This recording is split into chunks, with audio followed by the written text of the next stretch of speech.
It began with a courier receipt from August 1997 that shouldn't exist. But why would Diana go to such lengths to keep a letter private while deliberately leaving behind proof that it existed? And what was inside that letter that she believed might one day need to be proven? It began with a courier receipt from August 1997 that shouldn't exist. On the back of the envelope William opened at Althorpe in March, there's a stamp from a London-based delivery company tracking number. Date, the 15th of August, 1997. But that stamp doesn't fit. Palace records confirm the envelope reached Northamptonshire that Friday, in a secure pouch, transported by Diana's personal driver. Why would someone send a private letter through her own family's home using her own driver and also pay a courier to log it? No one does both. You choose a driver for privacy or a courier for traceability. The whole point of using a trusted driver is to keep the transfer invisible to outsiders. Yet she did both deliberately.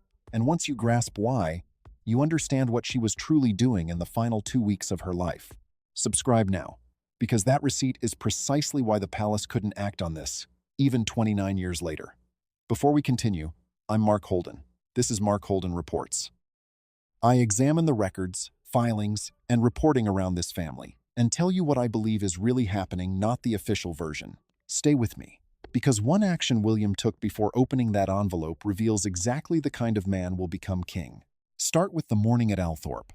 The details have been reported as background color, but they're not atmosphere, they're protocol. Late March this year, a dark blue Range Rover pulls into the stable courtyard of Althorpe House, the Spencer estate in Northamptonshire. William behind the wheel. No press announcement, no statement prepared. Security personnel hold back at a distance. Charles Spencer waits in the stone corridor, holding a small tarnished brass key on a faded red ribbon. They descend into the cellars, past stored portraits and crates of 19th century silver, to a climate-controlled room at the far end. At its center, on a steel table, sits a worn leather writing case stamped with the initials DS in gold foil, mostly rubbed off. A senior estate solicitor had found it 3 days earlier while clearing an old filing cabinet in the family's private legal office. Untouched since September 1997. Remember that 3 days prior. It's not coincidence, it's timing. William took the key, turned it, lifted the lid. Inside, photographs, a leather-bound diary, and a single thick vellum envelope sealed with blue wax, imprinted with Diana's personal signet ring. On the front, in her handwriting, one word, his name. Quick note: everything I uncover that doesn't make it into these videos goes into a free weekly newsletter. Over 10,000 royal insiders are already on board at crownletter.com. Link in the pinned comment below. If you're watching on TV, just scan the QR code on screen with your phone. Now, the next moment has been reported as a minor detail, but I believe it's the most telling part of the entire story. He didn't open it. Instead, he turned it over, saw the courier stamp, and immediately called in his protection officer to photograph the tracking number on a secure device before touching anything else. The officer then logged the item into Kensington Palace's security registry and cross-checked the number against official travel logs from that week in 1997. Those records confirmed Diana's driver had made an unlisted trip from London to Althorpe that Friday afternoon, carrying a secure pouch. Only after all this did William sit down and cut the wax seal. Picture the scene: a man alone in a basement, holding an envelope addressed to him in his mother's handwriting, sealed since he was 15. His first move?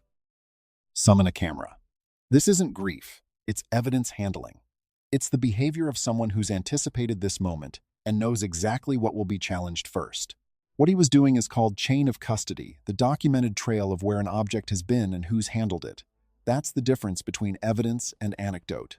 A document with gaps in its history becomes a subject of debate for decades. One with an unbroken chain becomes fact, no argument. He secured the chain before reading a single word of what his mother wrote. Hold that thought, we'll return to it. And the reason he knew to do this may be the saddest part of the whole story. The wax was removed carefully with a pocket knife, sliced along the edge so the paper beneath remained undamaged. 3 pages. Deep navy ink, the shade she used when she wanted clarity, not misinterpretation. The date at the top of the first page: the 14th of August, 1997, 17 days before Paris. Anyone who sees that date does the same mental calculation.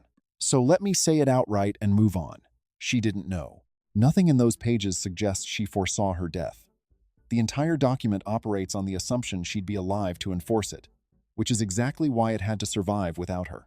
The date is coincidental and the only reason we're discussing it at all. This wasn't a farewell.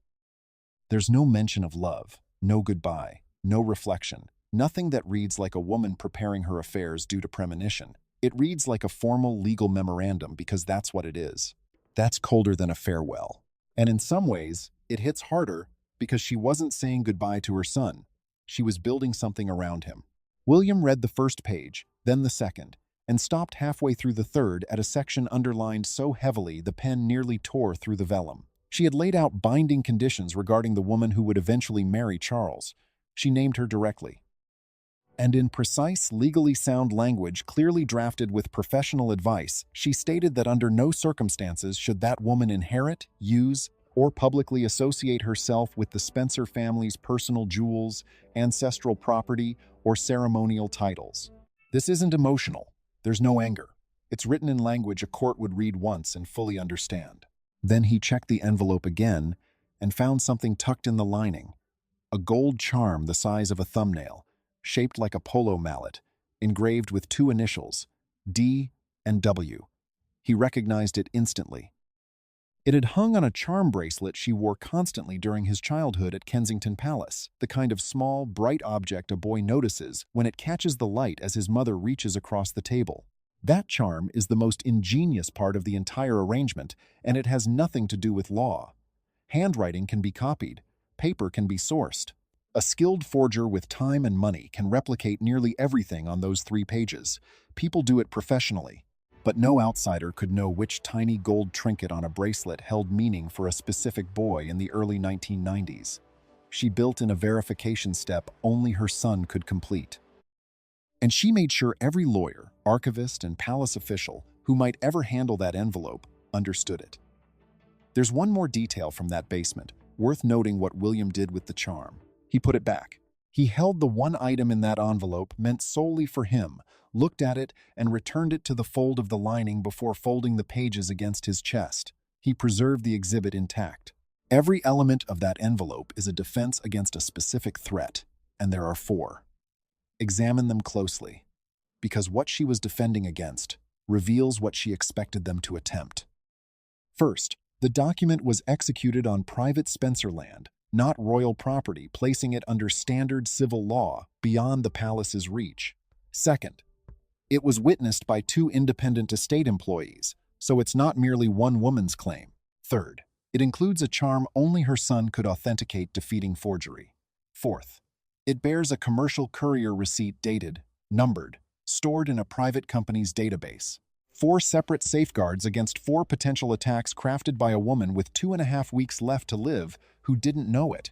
And the courier receipt is the smartest of the 4. Let me explain its real purpose.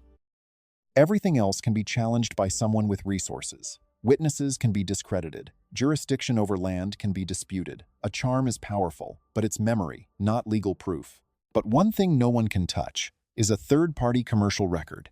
A courier company isn't part of the family. It has no stake. It keeps logs for business reasons. A firm recording a package sent from London to Althorpe on the 15th of August, 1997, creates a fact documented by people indifferent to the outcome, existing outside every institution involved. The palace can't alter it. No royal archive can absorb it. No classification can suppress it. No official can quietly claim it was misplaced. She sent it privately via her driver so no one would know its contents, and paid a commercial firm to log its existence so no one could deny it ever happened. This wasn't just a letter. This was a case being built by a woman who knew the opposition would be a powerful institution with top lawyers and endless time. Understand her position because that's what makes this extraordinary, not just cautious. Her divorce was finalized in August 1996. She lost the title of Her Royal Highness. She had no household within the palace system, no standing, no authority, no formal channel to raise concerns. Every lever had been removed intentionally, completely. Everyone involved knew what that meant. A woman in that position has one way to influence the future after she's gone, not through appeals, arguments, or interviews. She must create something that functions without permission. That's what those 3 pages are. Not a cry for help, not revenge. They're an instrument built by someone with no power, designed to work entirely without her. And there's one more thing about the timing I can't overlook. The document is dated August 14. That summer, she was on a yacht in the Mediterranean, photographed constantly, subjected to relentless, often cruel media coverage. Most assumed she'd turned her back on the institution entirely, yet she took time out to call a solicitor in Northamptonshire. Now the part I promised at the start, how her son knew exactly how to handle it 29 years later. This is verifiable, look it up. And I believe it explains William more clearly than anything else in his public life. In 1995, Martin Bashir secured his panorama interview with Diana. In May 2021, Lord Dyson's inquiry concluded he used deception to gain access, including fake bank statements, forged documents shown to her brother, falsified paperwork used on her mother, to get her on camera at her most vulnerable. William issued a public statement in his own words, on camera. His language was among the strongest he's ever used. He said the interview significantly deepened his mother's fear, paranoia, and isolation in her final years. Read those 3 words again. Then think of the woman at a desk in August 19971, 7 days before Paris, embedding 4 authentication methods into one envelope. Fear, paranoia, isolation. At the time, people called her paranoid. That was the word used repeatedly by insiders and outsiders alike. It was used to dismiss her claims of surveillance, manipulation, sabotage. But she wasn't paranoid. She was right. The country only learned how right in 202124 years after her death. Her son, sitting through that inquiry as an adult, absorbed one lesson he's never forgotten. Documents about his mother get forged. Provenance is everything. If you can't prove where something came from, someone will eventually claim it never existed. That's why a man, alone in a basement with his dead mother's letter, called for a camera before breaking the seal. He wasn't cold. He was the only person in Britain who had seen firsthand what a forged document could do to someone he loved. Last week, I covered the Royal Council stripping Camilla's title and transferring it to Catherine and the blank signature line at the bottom of the order. Many of you commented the same thing. Everything in that family now runs on paperwork, yet no one seems to read what they sign. This video answers that comment because there was one person in this story who read everything, and she's been gone since 1997. William drove back to London with the pages tucked inside his jacket. He didn't contact his communications team, didn't brief his private secretary. He went straight to his office at Kensington Palace and made one call to a senior solicitor who had managed Diana's private trust since the late 1990s. The man arrived within 45 minutes, briefcase in hand, no questions asked. He read the entire document in silence, then pointed to the final paragraph on the 3rd page and confirmed what William already knew but needed officially stated. Diana hadn't written a personal letter. She had executed a legally binding memorandum, witnessed by 2 independent parties, valid under English trust law. If William chooses to enforce it, parts of Camilla's current use of Spencer-related ceremonial assets would immediately constitute a legal breach. The palace had no authority to intervene, and Parliament's involvement was unnecessary. The Spencer trustees held full discretion to act independently. Then William resolved the entire matter in 4 days instead of 4 years, not through confrontation, but with a single, carefully calculated move. He requested just 1 photocopied page, not 3, accompanied only by a brief, formal note on Kensington Palace letterhead identifying its source. No demands, no ultimatums, no explanatory letter. That afternoon, he sent it via private courier to Clarence House. The restraint was striking, yet it was also the most forceful action he could have taken. 3 pages would invite legal scrutiny. A demand would open negotiations. But 1 blank page, unaccompanied, leaves the recipient to wonder what's missing. There's no reply to a question never asked. Camilla was in her sitting room, reviewing notes for a national TV interview scheduled for the next morning, when her private secretary delivered the envelope. She recognized the Kensington seal, opened it with a letter opener, unfolded the single sheet, and began reading. Her eyes settled near the bottom, on a passage Diana had written in firm, deliberate strokes, 4 words underlined twice. Camilla placed the page in her lap. She didn't call her lawyers. She didn't ask her staff for clarification. Those outside later described the silence that followed as deeply unsettling. Then she stood, walked to her desk, picked up the phone, and instructed her chief of staff to cancel the morning's broadcast. The reason cited: a scheduling conflict. No one in the industry believed it. Lighting rigs were calibrated, camera positions set, national airtime reserved for what had been promoted internally as a major, wide-ranging interview with the Queen. The executive producer had spent days coordinating with Clarence House down to studio temperature. A senior royal doesn't cancel a nationally scheduled broadcast with less than 24 hours' notice over a diary issue. In that world, such a cancellation means only one thing: something has gone seriously wrong behind closed doors, and the household needs time before allowing anyone near a microphone. That evening, Camilla's legal team scrambled for a defense and landed on the only viable argument: the document was a photocopy. The original hadn't been produced, examined, or submitted to any independent authority. Until a qualified expert physically reviewed the actual pages, the memorandum carried no legal weight. It was a sound, professional argument based on available information. It held until midnight, but William had anticipated it and already prepared his countermove. At 10 p.m., a private car passed through Buckingham Palace's checkpoint under high-priority clearance from his office, carrying a woman with a large leather scanning case. The decision made around 6 p.m. to act immediately was the decisive one. The cautious approach would have been to wait, have the original examined the following week by a panel including palace representatives, in a controlled setting, free from accusations of haste. That would have been prudent. It also would have given the other side 5 full days to build their position. William clearly understood that the strength of his case diminished the longer it was scrutinized. Instead, he moved overnight, using a single independent expert before opposing counsel had drafted their first paragraph. Dr. Elizabeth Vance, who had spent nearly 3 decades authenticating documents for Scotland Yard before retiring, was neither a palace employee nor aligned with either family. She was simply the most qualified person in the country for the task, and William had clearly identified her well in advance, meaning he'd already planned for the photocopy defense and neutralized it. Her equipment was in his study by midnight. For 2 hours, she worked under ultraviolet light while William watched the monitor behind her. What she found shut every remaining possibility at once. The ink indentation matched a standard fountain pen from the mid-1990s. The paper bore a watermark from a specialist stationer in Gloucester that permanently closed in 1999, meaning the vellum couldn't have been acquired after that date, regardless of price. The 2 witness signatures showed identical ink depth and microscopic variation as the main text, proving the entire document was written in a single session, with 1 pen. Then she placed a small evidence bag on the desk inside. The charm. The oxidation across the gold surface indicated roughly 30 years of sealed, climate-controlled storage. Uniform, gradual, impossible to replicate artificially. Gold dulls slowly, and that process can't be rushed. The watermark is the detail I keep returning to. It was unplanned.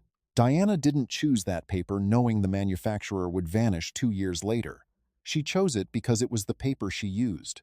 The closure of a small Gloucester stationer in 1999 turned an ordinary sheet into something no forger could obtain.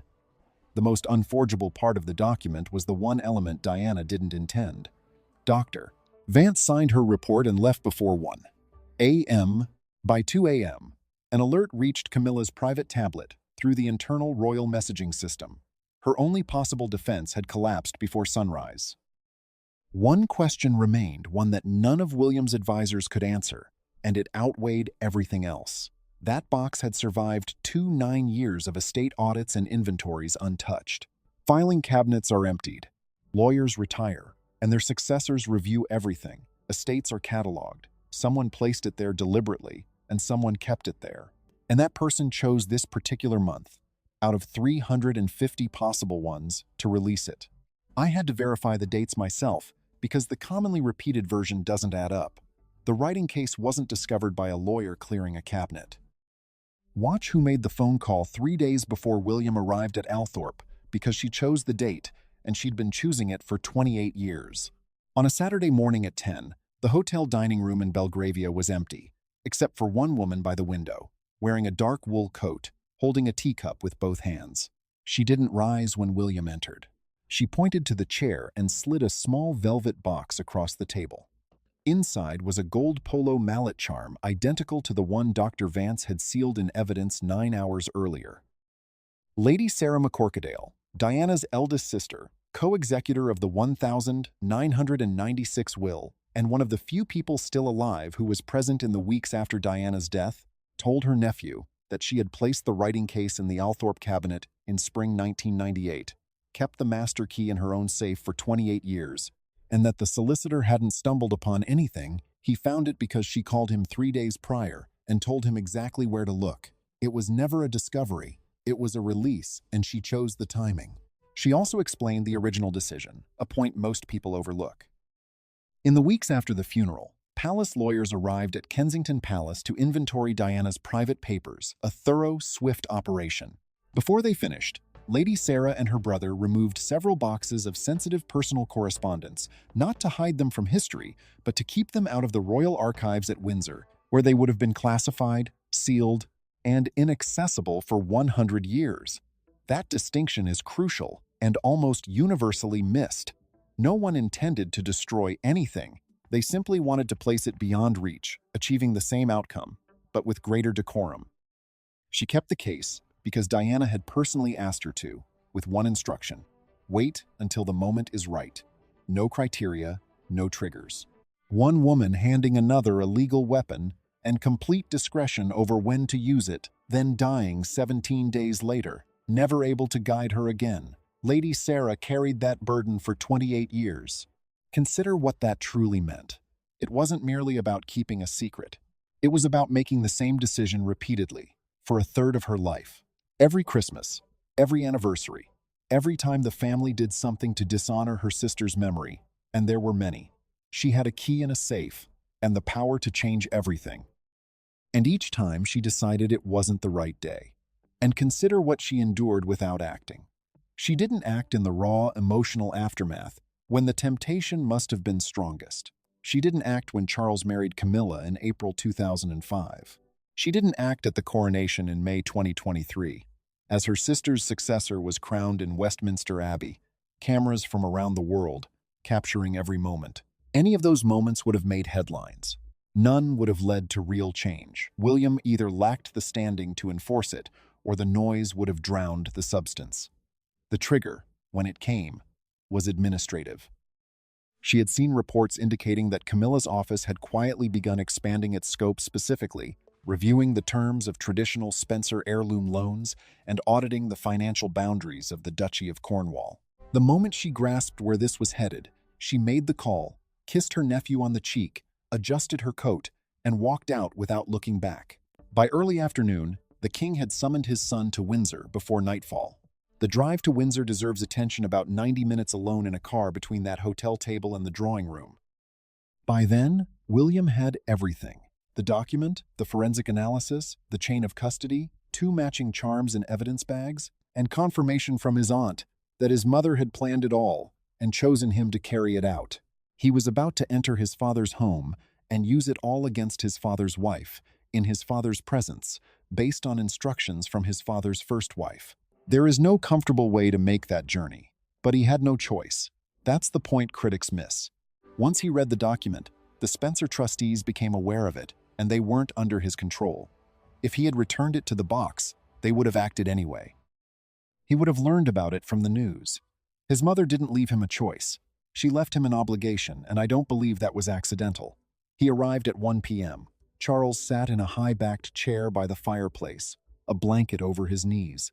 Camilla stood by the writing desk at the window, her chief of staff behind her left shoulder. The keeper of the privy purse sat at the low table, the ledger of the sovereign's private finances open on his lap. William didn't sit.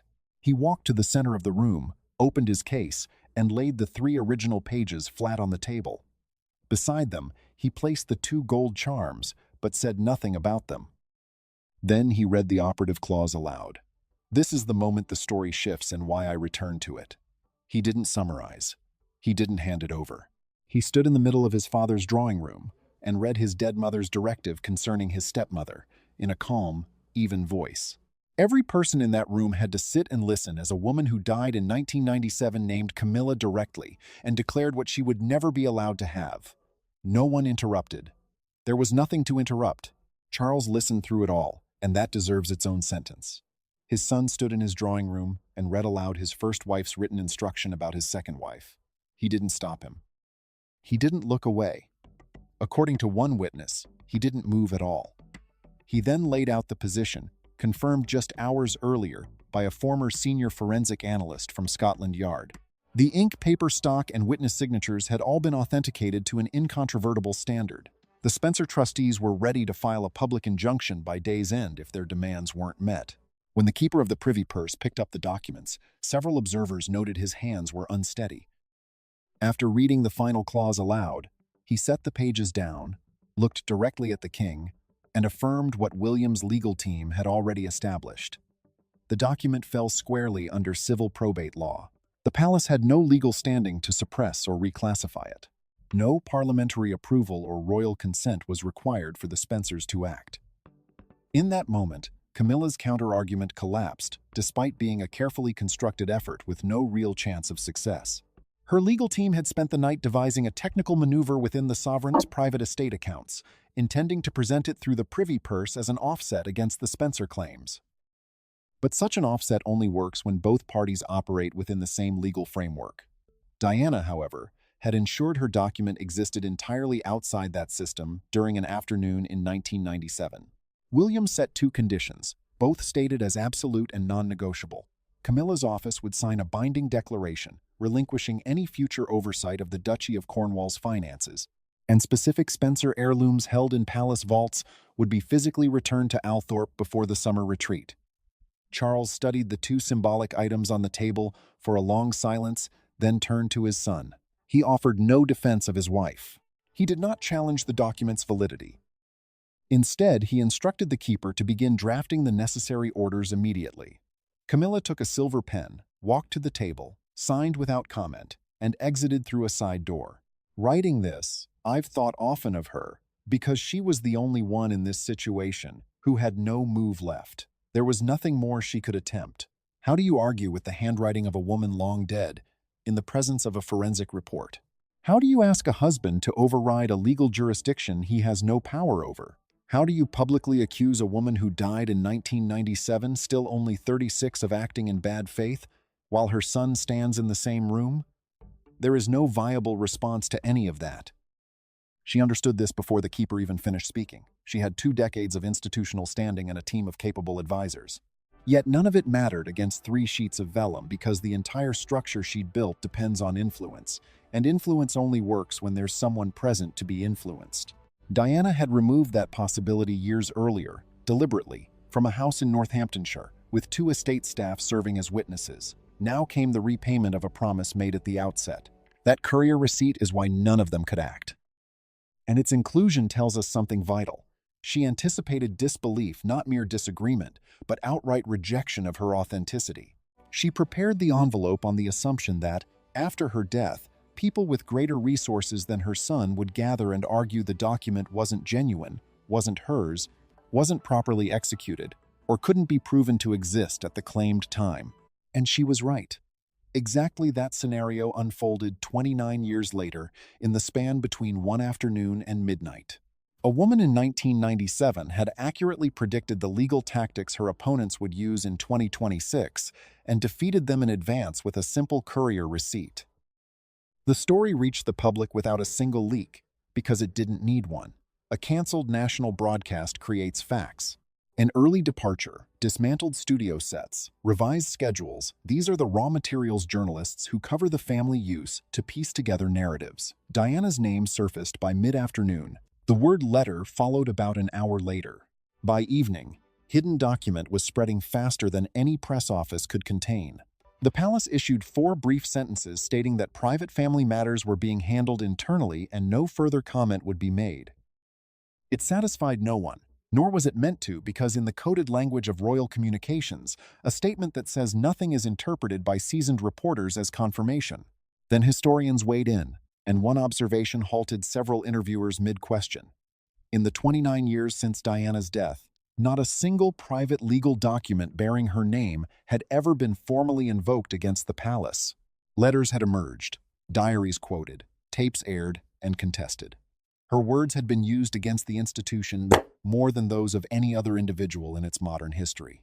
But every prior instance involved disclosure, someone revealing something. The palace absorbed the discomfort, and the institution endured, as it always does. This was different. This was not a disclosure. This was a legal instrument. It didn't embarrass. It compelled. And there is no modern precedent for such a thing. The country split along familiar lines whenever her name arises. One side saw a son honoring his mother's clearly documented wishes against an institution that had quietly absorbed nearly everything she left behind. The other questioned whether invoking a private document written by someone who died in 1997 served anyone's dignity, including hers. Both perspectives are valid. And the palace, maintaining silence, offered no clarification to help decide between them. 3 days later, Camilla appeared at a garden party, hosted by the Royal Horticultural Society in Chelsea, an ordinary seasonal event where the unspoken rule is to give cameras nothing of substance. Arrivals, however, often reveal more, those few seconds between exiting the car and assuming a composed stance. William stepped out first, then Charles, then Camilla. On the gravel path, the formation had shifted. She walked one step behind, not beside him, the position her office had spent 2 years normalizing as standard. One pace back and slightly to the left. Within royal protocol, that placement carries clear meaning. Everyone in the household who saw the photos understood instantly, without a word spoken. A photographer, therefore, with 3 decades of experience covering such events, worked the far end of the garden that day. Later, he noted that across 140 frames, Camilla and William were never once captured standing side by side, not once. In every shot containing both, someone stood between them, or one had turned partially away. 140 frames is not coincidence. It was a deliberate choice, executed over 40 minutes in full view, without either appearing to act at all. They met once, halfway along the receiving line. He extended his hand. She took it. The handshake lasted precisely the expected duration. Both smiled. 4 cameras recorded it from different angles. Every image shows 2 people performing a skill honed over generations, enduring immense private tension while revealing absolutely nothing to the watching nation. What shaped public interpretation wasn't the document itself, but the silence that followed, especially the absence of any defense on Camilla's behalf. Not from the palace, not from her own office, not even an anonymous source telling a sympathetic journalist that it was unfair, exaggerated, or taken out of context. This family leaks constantly. Someone always steps forward with a softening quote for whoever is struggling. This time, no one did. The reason is simple. There was nothing to spin. You cannot spin a courier receipt. The basement room at Althorpe is now empty. The steel table sits bare beneath the same light bulb. The case has been transferred to the Spencer family's legal archive, filed under a reference number known only to the trustees. Consider what each person ultimately gained or lost, because the balance matters. William did not acquire jewelry or titles. He demonstrated, without a press conference or public statement, that he holds a form of authority his stepmother's office cannot replicate or undermine. The legally verified wishes of a deceased mother are a tool no one can take from him. Camilla did not lose her title or public role. She lost momentum. The gradual, quiet expansion of her office's influence, years in the making, halted in a room before the king, the keeper, and her own chief of staff. Charles preserved the institution, but at a personal cost no official record will ever acknowledge. And Diana, dead for 29 years, sat in a private house in August 1997 and wrote 3 pages by hand. She was 36. She had 2.5 weeks left. She didn't know it. Yet she spent one of her final afternoons taking legal advice, arranging witnesses, selecting a jurisdiction, and paying a reputable firm to create an independent record because she correctly foresaw that the institution would eventually try to erase her and that only paper endures. One final point belongs to her alone. Everything that unfolded this year happened because a woman took an afternoon away from being photographed on a yacht and completed some paperwork. No confrontation, no interview, no public statement. She wasn't present at Althorpe or in Kensington's study. or in Windsor's drawing room when her son read her words aloud. She has been gone for 29 years and still won an argument inside a house she was never allowed to return to. For 15 years, they called her paranoid, a word that did heavy lifting throughout that decade. It dismissed everything she said about surveillance, briefing campaigns, and her gradual exclusion from control over her own life. It was the easiest way to avoid listening, used by people who should have known better. She wasn't paranoid. The proof? Every threat she anticipated, they attempted, and every defense she built held. Thanks for watching. This is Mark Holden reporting. Like and subscribe. More material is coming from that archive before the month ends, and you'll see it here first. If you'd like more, I write a free weekly letter. Join over 10,000 royal insiders at crownletter.com. Links are in the pinned comment. If you're watching on TV, just point your phone at the QR code on screen. I'll see you there.